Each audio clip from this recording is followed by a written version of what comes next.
The U.S. men's national team roster dropped. Greg Berhalter naming his 27-man squad for the 3 games coming up against Jamaica, Panama, and Costa Rica. The roster breakdown goes like this: 3 goalies, 10 defenders, 8 midfielders, 6 forwards. The aforementioned Matt Miazga is on the list.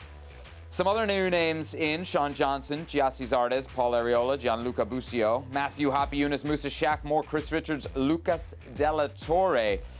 So a lot of turnover from the team that we saw, just over a month ago. We'll get to the snubs later, but there are some significant injuries, Herc, in this list. None bigger than Christian Pulisic and Gio Reyna, who are not in the list. Greg Berhalter would not rule either of them out for a potential return should they be able to get back into shape in time. Again, the last match of this qualifying cycle will be on the 13th of October, so still time for these guys to heal. But Herc, as we think about both of these 2 players and the impact that they have, just how big of a problem is this for Greg Berhalter and company as they get ready for this trio of matches? It's a huge problem. Just correction, Matt Miazga is not on the list, Sebby. Remember Sorry, that? yes. Yes. Huge problem, because it's Christian Pulisic, it's Giovanni Reyna, 2 of your most creative players and, quite frankly, clutch players. When I go down and I look at productive players in 2021, I mean, we're talking about Giassi Zardes leading the way with 2 goals and an assist. That's a productivity for Greg Berhalter when it comes to these players. So now you have players that have scored some big goals in big games, but not only that, 2 of the few players that you have on this U.S. men's national team that actually show emotion. We talked about being leaders, Weston Mckennie, Tyler Adams, Christian Pulisic, who can be a leader. Giovanni Reyna, in a way, is that emotional leader as well. Forget about his age. He gets into the game, gets emotional, gets passionate. You can see it in his face. You can see it in the way he plays. This kid is a leader as well, and he's clutch. Giovanni Reyna and Christian Pulisic together are few players that actually are creative and can create for themselves when a game is locked, when a game it needs to be opened up. They have the ability, whether it's 1v1 or with their vision, to create for themselves or others. So not having this type of player, it gets robotic. It gets mechanical for Greg Berhalter in this U.S. men's national team. So it's a huge loss. Yeah, that's just it for me. I'm looking at the type of games that I think the U.S. will be playing. Now, away to Panama, I don't know. That could be a little bit more wide open.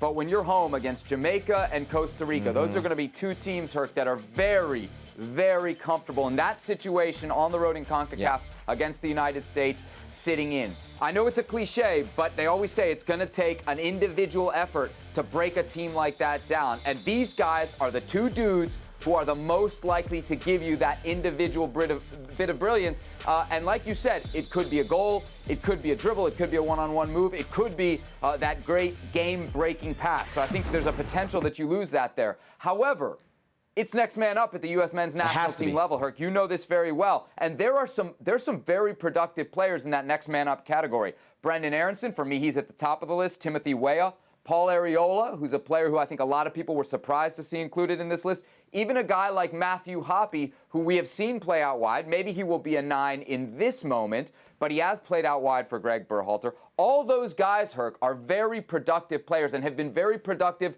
of late. So it's not like there aren't options here for Berhalter. Well, hold on. Only one of those guys has been productive of late, and that is Brendan Aronson. If you look at Timothy Weah and look at Paul Arriola, haven't been quite screaming production at the national team level lately. Okay, I'm talking club level. That counts. Okay, fine.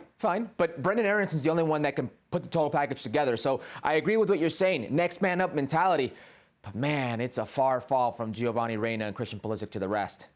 Oh, what about this on Christian Pulisic? You know, when he limps off the field against Honduras, I think we talked about it on this show. The concern was, well, what does this mean for Chelsea? I don't think anybody thought that we would be talking about this a month later. And Herc, it's another like really ill-timed injury for a guy who can't seem to break out of that cycle. Yeah, and we have to state that Greg Berhalter himself said there is an opportunity. Maybe they come back. Maybe they play in the latter stages of this World Cup qualifying fixture window. We do not know. But yeah, you're talking about how many games he's going to miss for Chelsea. Will he miss the next game for Chelsea? And here we are, next qualifying window, and he's still not back with Chelsea. It may not play with the U.S. men's national team, so it's a huge loss. No Pulisic, no Reyna here. However, Weston Mckennie, Herc, is back with the U.S. men's national team. Of course, we remember he was suspended for 2 games and removed from the team for multiple violations of COVID protocols during the last call-ups. This from Greg Berhalter, quote, "As far as I'm concerned, this is something that's done. This is not something we hold on guys." Herc, what do you make of Berhalter's handling of the Weston McKennie situation? I agree with them. You shouldn't hold it over guys. If the suspension, the punishment was 2 games, he served those 2 games. He was upfront with you when you asked him. There were no lies.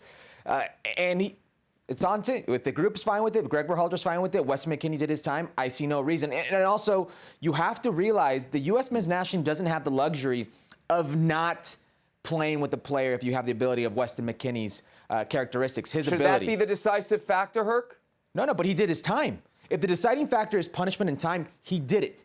He was up front with the coach. He was up front with the players. They spoke about it. And by the way, according to Weston McKennie's father on social media, he wasn't the only one who broke protocol. The only difference here was he didn't sell his teammates down the river. Now, if you're going to go... Please, don't paint Weston McKennie as a hero. Don't paint Weston McKennie as a hero. No. You want to paint him as a martyr. By anybody you else. want to paint him in a different way. You want to say that he should be kicked out of the U.S. men's national team for an extended period of time. If 2 games was the punishment, and Greg Berhalter's okay with it, and the players are okay with it, I see no reason why all of a sudden we or the fans should expect him to be out longer, especially when you don't have these type of players, especially when this group doesn't have that luxury.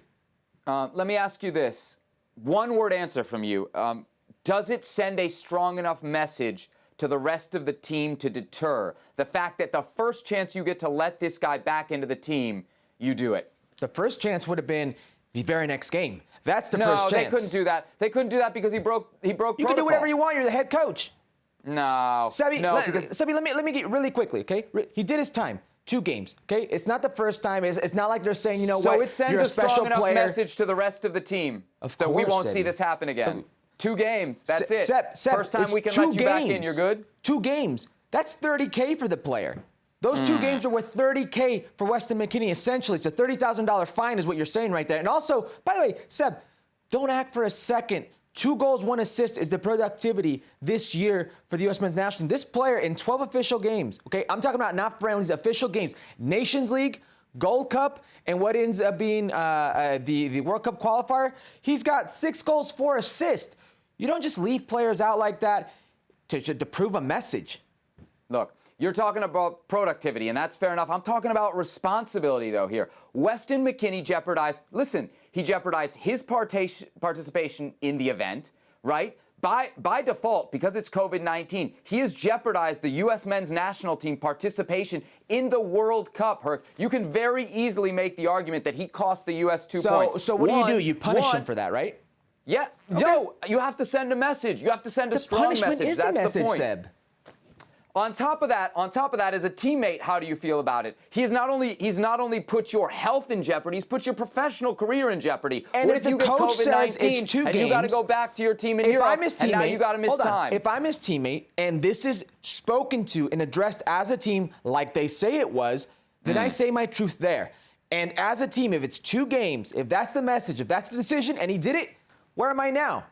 If I was going to say something, it was back then, not now. Okay. Well, thank you very much for watching ESPN on YouTube. For more sports highlights and analysis, be sure to download the ESPN app. And for live streaming, premium content, and let's not forget as well, ESPN FC 7 days a week. Subscribe to ESPN Plus.